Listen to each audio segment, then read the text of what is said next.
I'm really excited that you are here today and you want to learn about how to get started running, and I've got the perfect tips to help you. Hi, I'm Ralph, the Ageless Runner. I'm all about helping you have a fun, safe, and healthy running life, and I'm so glad you're here today. Thank you. Tip number one is to be successful at running, you really need to have a good reason, a good motivation that's going to excite you and get you out there on the roads, on the trails, doing that running. Because the more motivated you are, the more you want to go out there and do that, the more likely you are to be a success. For me, and a big reason for people pick up running and start running, is they want to do a race. They've got this idea, I want to go do a marathon, I want to do a half marathon or a 5K. That is a strong motivation that'll get you out there. For me, I wanted to do a trail marathon. I decided to go big or go home and do a trail marathon.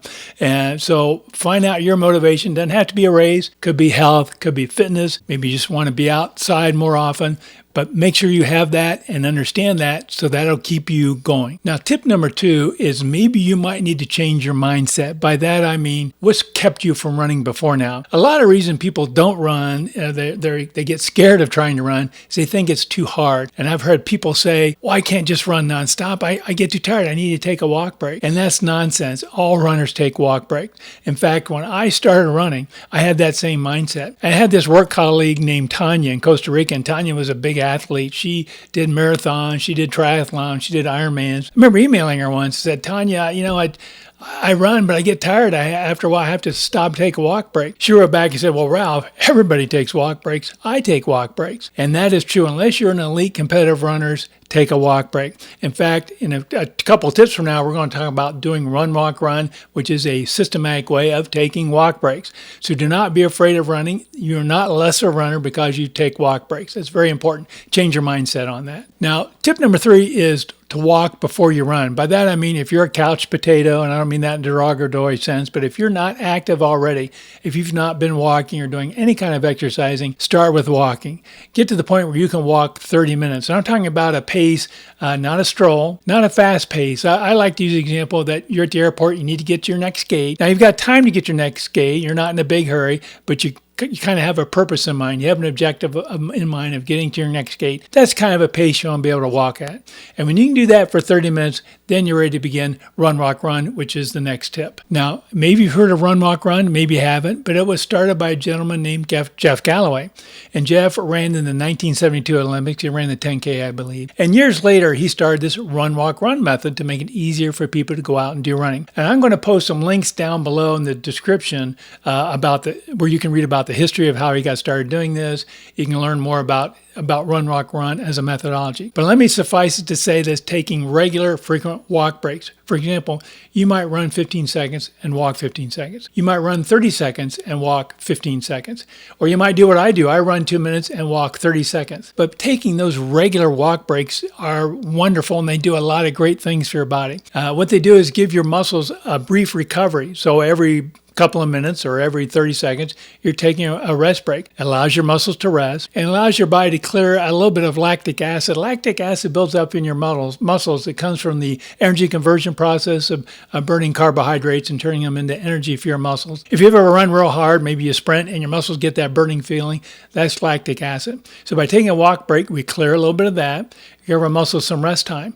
And what that does, we get less tired, and therefore we can run longer. You can run that half marathon. You can run that marathon. And at the end, be less tired than if you ran nonstop. And also because we're taking those walk breaks and giving our body a little bit of rest, we're less likely to hurt ourselves or less likely to get injured. We minimize what they call overuse injuries. So we can run farther, we're less tired, and we get less injured. It's a great system. Hey, if you're enjoying this video and you're finding the information helpful, please scroll down and hit that like icon. And if you really like it, please consider becoming a subscriber. So tip number 6 is to use the correct or the best run-walk ratio, which we talk about in Run, Walk, Run. By the way, I have a series of videos on Run, Walk, Run. You can explore it a little more.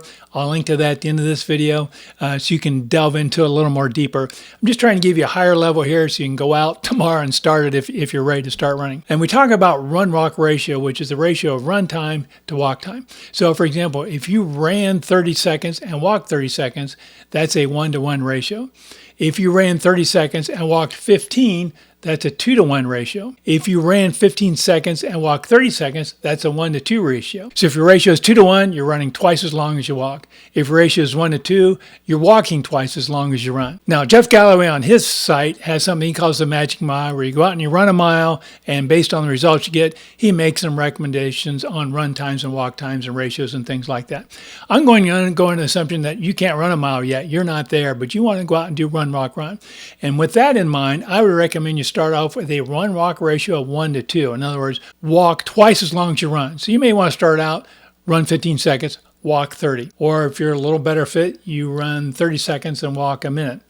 Now, as you get stronger, you get a little more adept at running that time, gradually build up to a 1-to-1 ratio. For example, you might run 15 seconds and walk 15 seconds, or you might run 30 seconds and walk 30 seconds.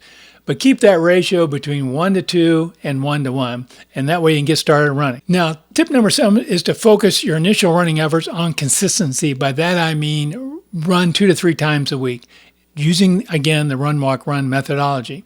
Don't worry about how fast you go, pace, for example. Don't worry about how fast you run. Don't even worry about how far you run. At this point in time, in beginning runner, we don't care about pace. We don't even care about distance right now. You want to get out there and run 2 to 3 times a week and get that experience in. Keep working on your ratio. Start at that 1-to-2, eventually build up to 1-to-1, or even go higher. I generally recommend not going over 4-to-1. I run a 4-to-1. So I run 2 minutes and walk 30 seconds. Don't go over 4-to-1, but start at those low ratios and gradually build over time. But get out there and run 2 to 3 times a week. Now, tip number 8, and really my last tip, is to set realistic goals. In other words, you had a motivation, you had a reason for running. Is it a race? By the way, if it is a race, I'd recommend go out and get a training plan for that race. And Jeff Galloway has some great training plans. You can find those on his website. But follow that training plan, work on using run, walk, run to follow your training plan and meet that objective. Now, if your initial goal is, I just want to improve my health, improve my fitness, again, that's where that consistency comes in. Make sure you're running 2 to 3 times a week. Maybe you want to build up to a certain distance. Maybe you like to build up to where you can run 5 miles, for example.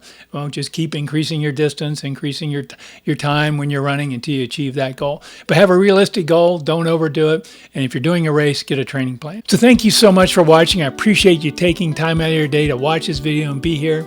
If you enjoyed it, it'd really mean a lot to me if you hit that like icon. And if you're new here, I'd love to have you stick around and be a subscriber. Please click the subscribe icon also. In any event, thank you so much. Stay strong and happy running.